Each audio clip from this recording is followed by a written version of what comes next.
феврале 2025-го ФБР ворвались в особняк Джина Хэкмена, знаменитого американского актера, игравшего в фильмах «Непрощенный» и «Враг государства». Внутри особняка агенты обнаружили труп актера и его жены, а также проход в секретный туннель под домом. Что там было? И почему эта находка все больше обрастает жуткими слухами о прошлом Хэкмена? Сегодня мы перешагнем порог мрачного особняка голливудской звезды и узнаем множество тайн. Готовы? Тогда начинаем. Тихая старость звезды. Джин Хэкмен покинул кино почти 2 десятилетия назад, выбрав уединение в Санта-Фе с женой Бетси. В свои 95 он стал отшельником, прячась в особняке, окруженном высоким забором. Бетси, пианистка, была его тенью, всегда рядом, всегда заботлива и молчалива. Но в один день тишина дома нарушилась. Рабочие, пришедшие чинить трубы, нашли тела супругов в гостиной. Воздух стоял сухой, тела лежали в необычных позах. Полиция заявила, что Бетси умерла от хантавируса, редкой заразы, что прячется в пыли и переносится грызунами. Джин ушел на тот свет позже из-за остановки сердца. Такова официальная версия смертей, но она вызывает множество вопросов. Почему стариков не хватились раньше? Хэкмен, хоть и стар, но звонил своему помощнику каждую неделю. И как хантавирус проник в их богатый дом? В Нью-Мексико эта зараза встречается, но обычно в старых сараях, а не в особняках. Соседи тоже подозревают, что официальная версия не совсем верна. Один вспоминал: иногда ночью я слышал гул из их дома, будто там работал какой-то аппарат. ФБР, нагрянув из-за анонимного звонка в особняк, нашли что-то. Люди говорят, что один агент споткнулся о люк в полу подвала, скрытый под ковром. За люком открылся туннель, темный, сырой, уходящий вглубь. Зачем актеру понадобился подвал в подвале? Сейчас постараемся разобраться. История туннелей. Спуск в туннель стал настоящим испытанием для агентов. Стены грубые, земляные, воздух тяжелый, с привкусом плесени. Это был не просто еще один подвал, а ход, уходящий дальше, чем должен. Слухи поползли сразу. Кто-то говорил о каких-то ящиках с бумагами, кто-то о старых костях в углу. Один парень, живущий неподалеку от особняка, уверял, что видел нечто жуткое. Как агенты вынесли что-то большое, завернутое в ткань, но доказательств словам очевидца нет. Полиция не дает никаких комментариев, а ФБР лишь ссылается на то, что облава на особняк — это просто проверка. Но неравнодушные люди в Санта-Фе знают, такие проверки не рождаются на пустом месте. Нью-Мексико — земля с историей. Под ней тянутся старые шахты, убежища, ходы контрабандистов. Может, туннель достался Хэкмену от прежних хозяев, или он сам его вырыл, пряча что-то от мира? Местный старик рассказывал: «Я видел свет внизу их дома, поздно ночью, думал, они хранят там вино». Но, как оказалось, глубоко под землей было вовсе не вино, а кое-что похуже. Эта находка наводит на мысль, что если их смерть не случайность, а часть этой тайны. Теории о Хэкмене. Туннель под особняком Джина Хэкмена сильно возбудил воображение общественности. Люди и сейчас, спустя месяц, шепчутся, строят догадки насчет Хэкмена, и каждая теория страшнее предыдущей. Первая, самая безобидная — археология. Хэкмен любил старые истории. Он писал романы о Диком Западе, любил копаться в прошлом, изучать историю. Может, он нашел под домом следы чего-то из другого столетия. В Нью-Мексико находится много жутковатых исторических мест, индейские захоронения, тайники испанцев. Что, если туннель стал его личным раскопом? Он мог прятать там очень личные вещи, либо же останки чего-то, что хотел бы скрыть. Вторая теория мрачнее. А что, если Хэкмен экспериментировал? В доме нашли следы ртути, старой, потекшей из банок. Ее используют для обработки металлов, и она крайне ядовита. Может, он проверял свои находки и случайно отравил воздух? Хантавирус, убивший Бетси, мог прийти из земли, которую он вскрыл. Соседи вспоминали: собаки кашляли задолго до их смерти, будто чуяли беду. Неужели Джин, копаясь в туннеле, выпустил что-то смертельное? Ученые говорят, вирус может жить в пыли годами. Но почему Хэкмен был так неосторожен? Это был спланированный выпуск вируса, или он не понимал, что творит? Третья версия, самая зловещая — тайное общество. Хэкмен жил одиноко, гостей не звал. Что, если он был частью чего-то скрытого? В прошлом в Нью-Мексико орудовали социально опасные группы, масоны, контрабандисты, даже культы. Туннель мог быть их старым логовом, найденным случайно. Или Хэкмен сам его построил для встреч в темноте. Тот гул, что слышали соседи, наводит на мысль: там работало что-то. Машина, генератор. А может, что-то хуже? Некоторые верят, он стал жертвой своих темных покровителей, а смерть — не случайность, а расплата за связь с не теми людьми. Подземные эксперименты.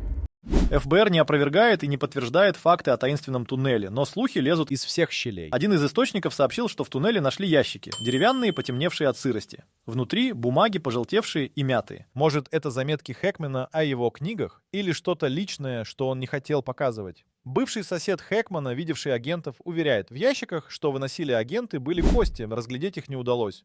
Но они были похожи на животные. Дом стоит на старой земле, где когда-то жили фермеры, так что в этом нет, казалось бы, ничего удивительного. Кости могли остаться после этих фермеров, но почему тогда агенты так спешили их забрать? Также очевидцы упоминают рабочий уголок в туннеле. Стол с парой инструментов и банок с ртутью. Что-то вроде полевой лаборатории. Хэкмен мог там чистить свои находки с помощью ртути, проверять металл на качество. Ртуть ядовита, ее пары могли подняться в дом и смешаться с пылью. Это объясняет хантавирус, вирус плюс токсины и смертельный исход обеспечен. Кости, бумаги, ртуть, ничего сверхъестественного, но все вместе эти вещи наводят на жуткие мысли. Что конкретно Хэкмен делал в подвале? Копал древние артефакты? Попробуем снова поискать ответ в стенах дома. Странная кассета. Тайна туннеля Джина Хэкмена с каждым днем становится все больше полна подробностей и всевозможных догадок. Недавно в X пользователь сообщил, что изъятые бумаги из дома Хэкмена содержали, помимо прочего, личные записи актера. Это не было полноценным дневником Хэкмена, а что-то вроде сборника заметок. В них Хэкмен писал о гуле в стенах и тенях, что движутся. Одна строчка звучала так. «Я спустился ниже. Там холодно, но что-то рядом дышит». Это похоже на бред со стороны очередного интернет-тролля, но страсть актера к уединению, а также последствия деменции заставляют задуматься. Может, Хэкмен действительно что-то слышал в глубине подземных ходов? Или какой-то зверь шевелился в темноте, пока Хэкмен исследовал подземелье? Утверждается, что ФБР еще нашли кассету, потертую, с голосом актера. На записи Хэкмен говорит тихо, с паузами. «Оно там, под землей, я чую его». Потом низкий гул, возможно, тот самый, что доносился до соседей в ночи. Скептики скажут, это просто грунтовая вода журчит в глубине или земля осыпается. Но на записи этот звук кажется неприродного характера, будто кто-то живой стучит изнутри. Зачем Хэкмен это записал? Хотел доказать себе, что не сходит с ума? Или хотел оставить зацепки для тех, кто придет исследовать правду после него? Шпионское прошлое.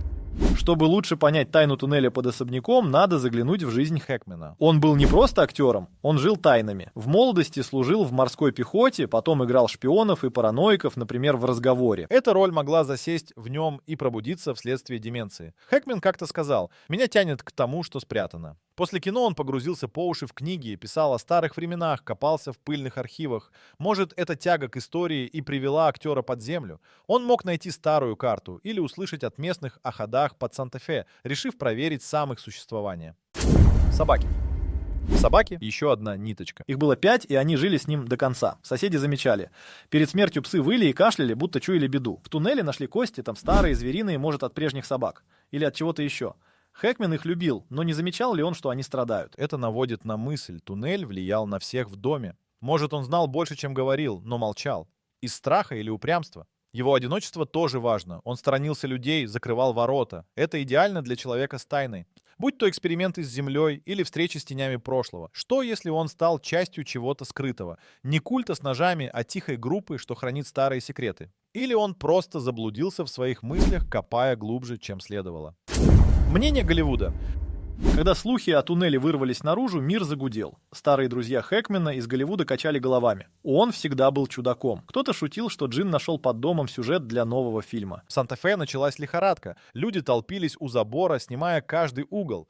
Жители по соседству от дома Хэкмена подливали масло в огонь, рассказывая толпе зевак всевозможные байки. Один старик клялся: «Я знал, что там что-то нечистое происходит». В интернете начался хаос. Посты о туннеле множились, как грибы после дождя. Кто-то продавал пыль из сада Хэкмена, просто грязь в пакете, но покупатели были. Одни видели в нем гениального копателя тайн, другие-то старика, чья одержимость сгубила жену. Город просил покоя, но любопытство побеждало. Все были в предвкушении правды, но новая находка разрушила все представления. Карта и датчик. Тайна туннеля Джина Хэкмена обрастает новыми тенями. Говорят, агенты нашли внизу карту, старую, на куске бумаги, что крошится от времени. Она показывала ходы под Санта-Фе с крестиком прямо под его домом. Линии грубые, с какими-то значками. Не буквы, а что-то древнее, похожее на следы прошлого. Ученые говорят, это могли быть шахты или тайники, что рыли сотни лет назад. Но зачем она Хэкмену? Может, он нашел ее где-то в архивах у старого фермера и решил проверить? Или сам нарисовал, копая глубже? Рядом с картой лежала коробка железная с проводами и тусклой лампочкой.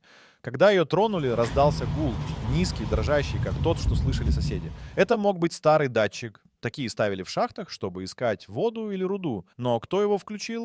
Хэкмен в последние дни? Или он ожил сам, когда туннель вскрыли? Некоторые шепчутся, этот гул разбудил что-то под землей, да? Газы, пыль, что-то ядовитое. Может, он стал последней каплей для хантавируса? Агенты забрали коробку, но ее эхо все еще звучит в рассказах. Карта и датчик — это не просто вещи. Они намекают. Хэкмен искал что-то. Может, тайник прошлого или следы тех, кто был здесь до нас. Гул мог быть ключом или предупреждением, которого он не услышал.